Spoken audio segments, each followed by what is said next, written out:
তো রেডি সেডি হয়ে packing bag ফ্যাগ গুছিয়ে কোথায় যাচ্ছ?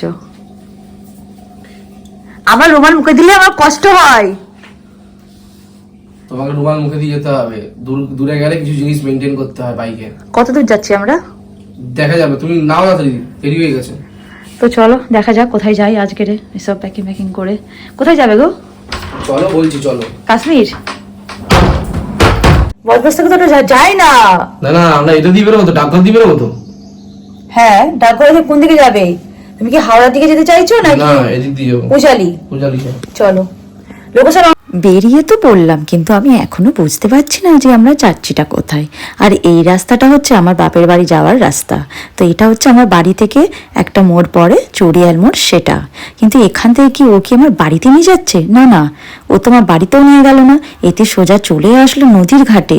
আর এখানে এসে কিন্তু আমরা নৌকো পারাপার হয়ে নি, বাইক সমেত কিন্তু আমাদেরকে নদী পারাপার হতে হবে। আর আমার কিন্তু খুব ভয় লাগছিল, কারণ বুলেটটা যা ভারী, আর এই নৌকোর মধ্যে দিয়ে আমরা কিভাবে যাব এটাই কিন্তু আমি অনেকক্ষণ ধরে ভাবছিলাম। তারপরে ওঠার পর কিন্তু আমার একটু ভয়টা কমেছে। তো আমরা যাচ্ছিটা কোথায় সেটা জানার জন্য কিন্তু পুরো ভিডিওটা দেখতে হবে আর সাথে থাকতে হবে। অনেকদিন পর নিয়ে আসলাম তোমাদের জন্য একটা ভিডিও, যেহেতু অনেকদিন ব্লগ করা হয় না, তাই আজকের এই ব্লগটা আমি তোমাদের সাথে শেয়ার করব। আর এই যে বিকেল হয়ে যাচ্ছিল, দেখতে কিন্তু খুবই ভালো লাগছিল।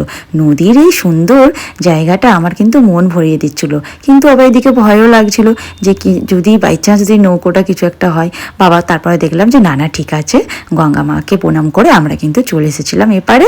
আর এপারে এসেই এদিকে বাবাই তো লোকেশন মারছে, দেখছি কোথায় মারছে, হ্যাঁ কোলাঘাট মারতে না মারতে আমরা কিন্তু কোলাঘাট পৌঁছেও যাই। আর এখানে এসে একটু চা কফি পকোড়া খেয়ে নিয়েছিলাম।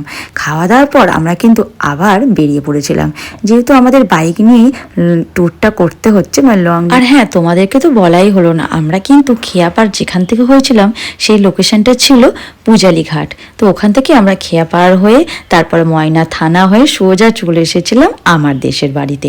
আর দেশের বাড়িতে আসবো, মাটির উনানে রান্না হবে না, খাবো না, সেটা তো কখনো হতে পারে না।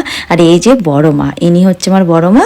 কালকে আমি তোমাদের সাথে সবার সাথে আলাপ করাবো, আজকে ছোট্ট করে দেখিয়ে দিই। আর বর্দা কিন্তু এখানে মাটন করছে, যেহেতু নতুন জামাই এসেছে, তাই কিন্তু সবাই মিলে বসে গল্প হচ্ছে। আর এই যে আমার বড় মার রান্নাঘর। তারপরে বর্দা এখানে মাটন করবে, মাটন করার পর আমরা সবাই মিলে খাবো, মজা করব। আর এইদিকে কিন্তু আমরা খাওয়া দাওয়া করে ঘুমিয়েও পড়েছিলাম, কারণ অনেকটা জার্নি করে যাওয়ার পর সত্যি এতদিন আমার একটা দেশের বাড়ি ছিল, দেশের বাড়িটা মানে আমাদের বাড়ির মতো মানে একদম সেম, শুধু এই দেশের বাড়িতে গরু নেই। গরু আছে তো? কোথায়? বল তো, গরু কি করছে বড় বড় গামলার মধ্যে যে কি সব খাবার দাবার ফেলছে? গরুগুলো কোথায়? আচ্ছা, সব দেখো, বড় হবে তো। চলো। না, আমাদের ওখানে যেমন গরু আছে, মানে গ্রামের বাড়ি দেশের বাড়ি এরকমই হওয়া উচিত। এই যেমন কাঠের চাল, তাই না? এই যে ওখানে আবার সিঁড়িও আছে, দেখাচ্ছি। সিঁড়ি থেকে উপরে উঠতে হবে, উপরেও ঘর আছে। কত সুন্দর। চানাচুর, বিস্কিট, চা, এত কিছু কে খায় ভাই সকাল সকাল?